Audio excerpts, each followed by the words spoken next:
Hello guys, nakaidlip ako. Ayun, mag-grocery tayo konti dahil si Johan wala na mga snacks. Wala na kahit kainin, kahit biscuit wala. Tsaka ubos na mga itlog namin, mga prutas dito. Parang ano nila, imbornan nila ba. So ayaw, nakaidlip ako guys. Saglit lang naman. Siguro mga power nap lang. Si Deepak ganun din. Alis yan si Deepak kasi na-invite yan siya. San Jedi. Nakita sila. Pili lang ako konting grocery guys. Kita-kits tayo doon. Kita.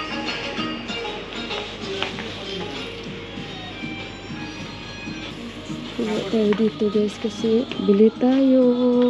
Ayan, itik-tik is Johan, Milo. Guys, nandito na kami sa bahay. Ang bilis lang namin maglakad ni Deepak. Sobrang bilis. Natawa ako kasi ang pinamili namin may 5,000 na agad. Grabe guys. Natatawa na lang talaga ako. Saan yung itlog? Bumili kami ng itlog. 1 tray dito banda sa area namin. Pero doon pa lang nagsasabi na ako, dito na tayo bili ng itlog kasi 490 lang siya.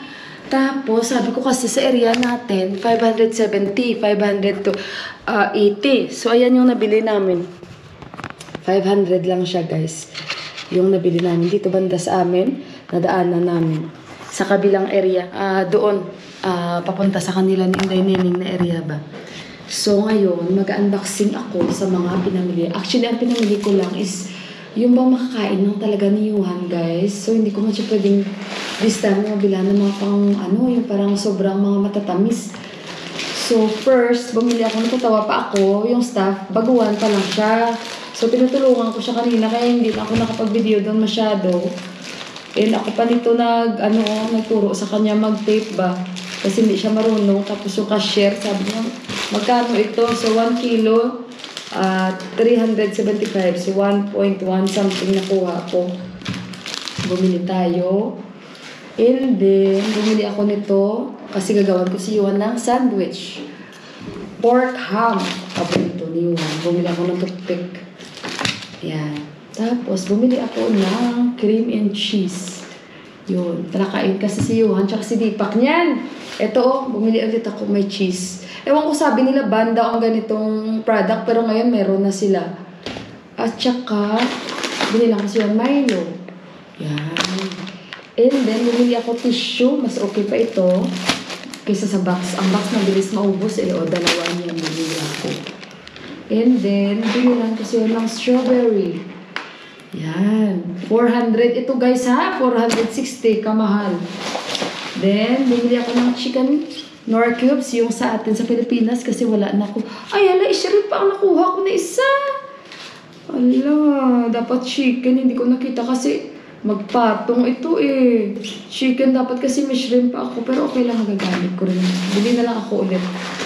Dapat sa amin, itong tindahan na ito, yung malaki, dapat magsara na yan sila. Wala silang kwenta, walang laman at tindahan nila. And then, binilhan ko si Juan ito. And bumili ako nito guys. Ang pare sa sa tea. Yan. So, yan lang ang binili namin. And isang itlog. At saka floss. Bumili ako. Tignan ko ngayon strawberry. Pwede ko yung snacks muna ako. Mag-prepare lang ako guys ng fruits. Hindi naman mag-prepare. Mamaya pa kasi si Johan darating. So, bibili lang ako ng tinapay. Hindi ako bumili ng tinapay doon. Tignan ko na itong kanilang mansanas! Hindi na ako bibili ng mga sabon or mga toiletries kasi meron kami, di ba, bumili na ako mga basura. Mga garbage bag, sabon, bumili na ako mga shampoo. So this time yung parang para lang kay Johan talaga ito. And yung cream cheese pag nagutom, ito yung cheese, yan. And then, biscuits. Ito ilalabas ko na para mamaya makagawa na ako ng kanyang snacks pagdating niya. Sila ngayon back to normal na ngayon timing nila. Mga 6 na siya madating. Kasi dito ngayon mga 5:30 hindi na madilim. Pero may lamig-lamig pa guys kasama siguro ng ng hangin ba. Matamis gasan ko ng strawberry. Laki nito. Paborito niyo ang strawberry. Hiwain ko ito. Mukhang mabango ah. Mga guys.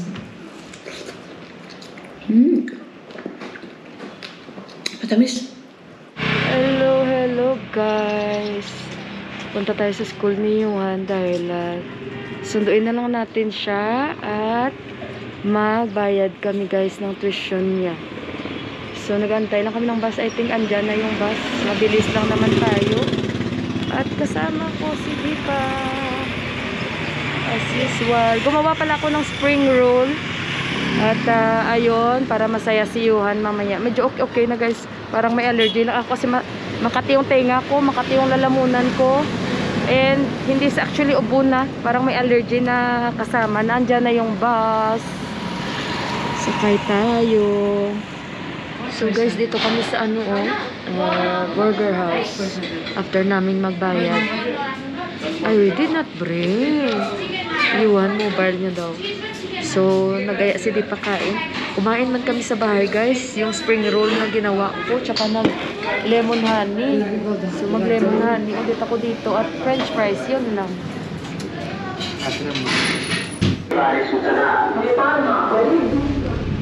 So, guys, tapos na kami. At pauwi na lang kami. Bibilhan lang namin si Yuhan ng pang niya, guys. Pang sports niya na yung ginagamit nila sa school kasi nga butas na, ayaw pa bumili ng bata. Nung last pa siya namin gustong bilan ng tatay niya, sinasabihan niya kami na wag na mama, wag na. Ngayon kami pa yung nagpupursa sa kanya na bibilhan siya namin. So kanina pala guys, nakita ni Deepak yung Knorr natin, yung Knorr cubes nasa lamesa kasi diba nag-grocery tayo. That's why she put too much Knorr cubes, no? Hindi. May kasalanan pala ako kanina guys. Nagluto ako. Nung kumain na si Deepak, sabi niya see, this is adobo recipe daw sa likod ng Knorr cubes.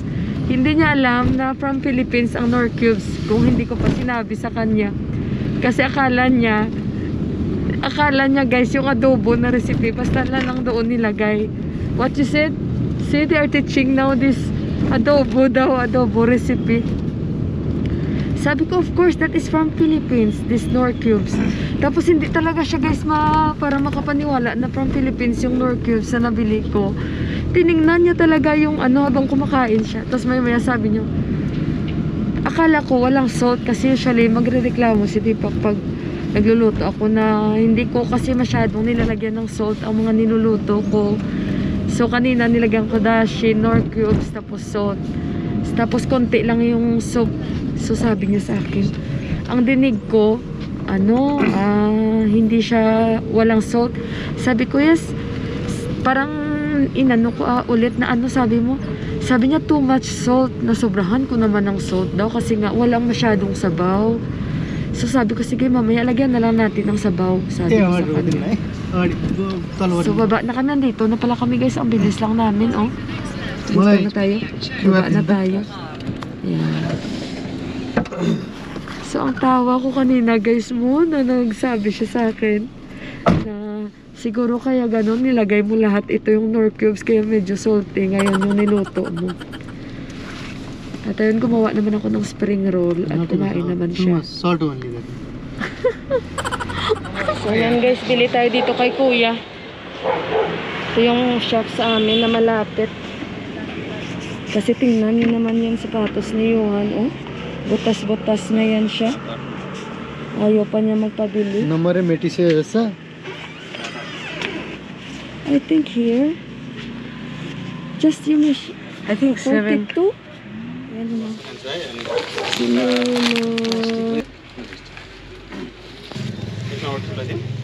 Okay? Okay? Okay.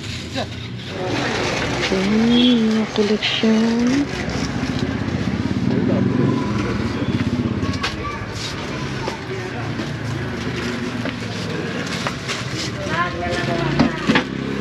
Binilahan siya namin ng medyas at sapatos.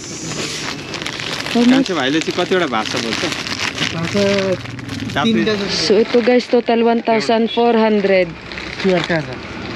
Ganito talaga kasi yung sinusuot nila. Dalawa ang binili namin. Tapos medyas.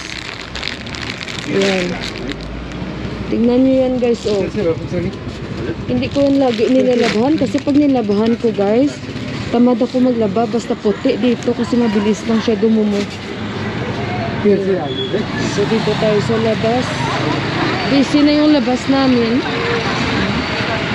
Ito yung shop ni Kuya.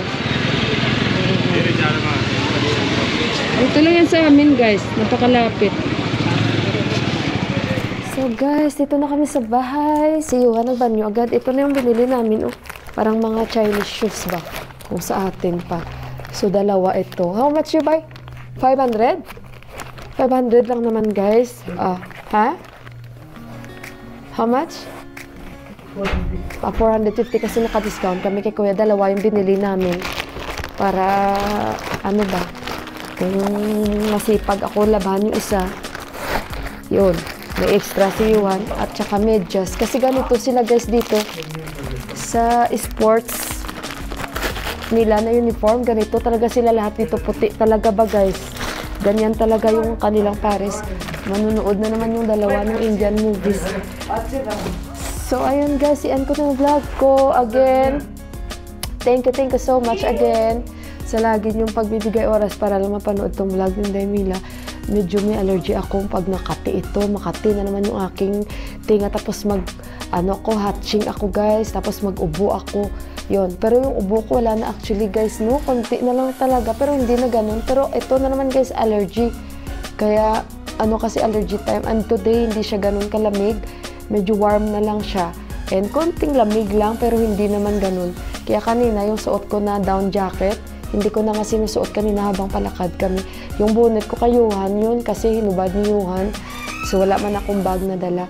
So, ayun guys, i-end ko na vlog ko. Again, thank you so much and congratulations kay SL Nepal. 1K subscribers na po sila and ready for monetization. Thank you so much sa pagtulong nyo guys and keep on watching sa mga vlogs nila para makatulong pa po tayo. So, ayun guys, bye-bye na, good night. I love you all and thank you so much sa hindi nyo pag-skip ng ads. God bless po sa ating lahat and ingat po kayo. Bye! Good night!